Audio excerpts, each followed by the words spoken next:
Nguhaye ikaze we dukomeje kugenda tubana muri aya makuru ya Rwanda Daily News TV mu makuru agezweho ahangaha muri iki gihugu cya Repubulika ya Demokarasi ya Kongo, aho imirwano ikomeje kugenda ihuza inyeshyamba za M23 ndetse n'abarwanyi barwana ku ruhande rwa leta ya Kinshasa. Isoni zikomeje gukora abasirikare b'abarundi, isoni zikomeje gukora abasirikare barwana ku ruhande rwa leta ya Kinshasa bose, ariko akarusho abarwanyi baturutse muri South Africa iwabo wa Cyril Ramaphosa. Reka nkubwire ni ikinzanye kukubwira muri uyu mugoroba nuko M23 ikomeje kugenda icyura impunzi. Ahangaha ku mupaka wa Rusizi hongeye kugaragara impunzi nyinshi cyane zihunguka zongera kwinjira i Bukavu. Reka nkubwire ngo ntabwo ari byonyine ndibuze kukubwira, ndaza kukubwira uburyo inyeshyamba z'umutwe wa M23 zikomeje kugenda zigarurira ibice byinshi ahangaha ku butaka bwa Repubulika ya Demokarasi ya Kongo. Igihugu cy'Ububiligi cyongeye kugaragaza ko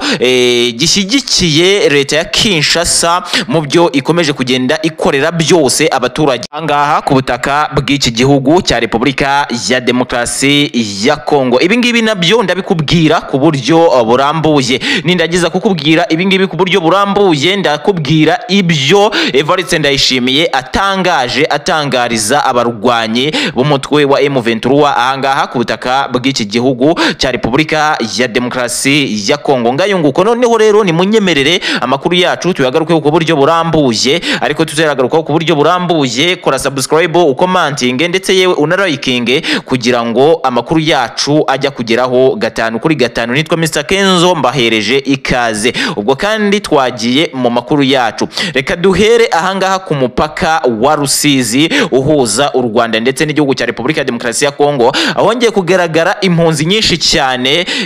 Umutwe wa M23 rwose ubabwira uti ni karibu i Bukavu. I Bukavu yigaruriwe na M23 ku munsi w'ejo. Ubu tuvugana abaturage batangiye kugenda bahunguka ku bwinshi, ndetse uyu mutwe wa M23 ukimara kwigarurira iyi Bukavu, abaturage rwose bahise batangira kuvuga ko batashye ubwo M23 yamaze kuba yagera ahangaha i Bukavu. Reka nkubwire nti i Bukavu abaturage bakomeje kugenda bishima ku buryo bukomeye cyane ku mupaka uhuza u Rwanda ndetse n'iki gihugu cya Repubulika ya Demokarasi ya Kongo. I Rusizi hakomeje kugenda haca impunzi nyinshi zikomeje kugenda zambuka zijya mu gihugu cy'iwabo. Ubwo ni igihugu ni impunzi z'abakongomani zari zahunze mu gihe M23 yashakaga kwigarurira Bukavu ku buryo bukomeye cyane. Ni inyeshyamba za M23 rero zikomeje kugenda zivuga ko nta kintu zigishobora kuzihagarika gukomeza kugaba ibitero ku basirikare, ndetse badatinya kuvuga ko ari inkozi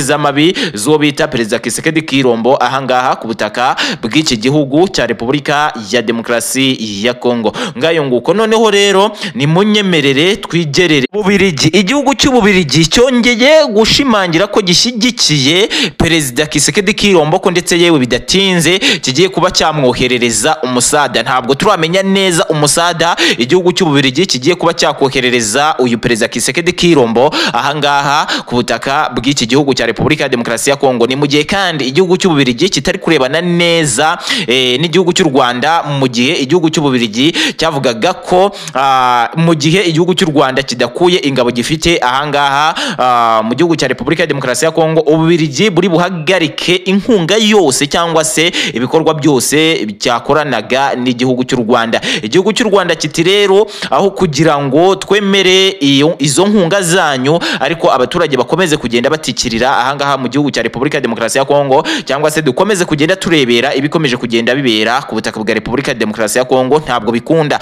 Ahubwo twareka izo nkunga zanyu, ahubwo tugakomeza kureba imbere ahazaza oheza h'umuturage. Ibyo rero byababaje igihugu cy'Ububiligi bituma gihita gifata umwanzuro igitaraganya wo guhita kireka gukorana n'u Rwanda ibyo cyakoranaga n'u Rwanda byose. Noneho rero mwokagira Imana mwe ni munyemerere mbabwire ibiri guturuka mu gihugu cy'u Burundi kwa Ndayishimiye Evariste. Ni nyuma yuko Ndayishimiye Evariste rwose abonye abasirikare b'abarundi FDNB bakomeje gupfa nk'inkoko z'umurangi ahangaha ku butaka bwa Repubulika ya Demokarasi ya Kongo, nyuma y'amagambo yari yavuze, nyuma y'amagambo yari yatangaje ko abarundi badashobora gupfa nk'abakongomani abakongomani, ahubwo abarundi wewe ubwe yiyoherereje ahangaha ku butaka bwa Repubulika ya Demokarasi ya Kongo, bagakomeza kugenda bapfa ahubwo nk'inkoko z'umurangi, bagakomeza kugenda bapfa kurusha abakongomani bari ahangaha ku butaka bw'iki gihugu cya Repubulika ya Demokarasi ya Kongo. Uyu mugabo rero ntashirayo rwose, kuko mu kanya kashize yararimo atangaza ko ibyo igihugu cy'u Rwanda gikomeje kugenda kikoresha ahangaha ku butaka bwa Repubulika ya Demokarasi ya Kongo umunsi uzaba umwe itazaba ibiri. Uyu mugabo yigeze kuba yatangaza ko yafata igihugu cy'u Rwanda mu masaha make, ko ahubwo icyo adashaka ari ukubona amaraso y'inzirakarengane akomeje kugenda ameneka ahangaha mu gihugu cy'u Rwanda, cyane ko ngo nawe buriya afitanye isano n'abanyarwanda. Ibi ngibi rero byamaganiwe kure n'abayobozi b'u Rwanda, byamaganirwa kure n'abaturage b'u Rwanda, aho bavugaga ko Perezida Evariste Ndayishimiye ahubwo aba yishimira ikintu cyahungabanya umutekano w'u Rwanda. Uyu mugabo rero akomeje gushya ubwoba bwinshi cyane, murabibona ko M23 ikomeje kugenda itera intambwe yerekeza mu gihugu cy'u Burundi. Ngayo nguko nitwa Mr Kenzo, ndabashimiye komeza gukora subscribe, ukomantinge ndetse yewe unarayikinge kugira ngo amakuru yacu akomeze kugenda akugeraho 5 kuri 5. Ndagushimiye.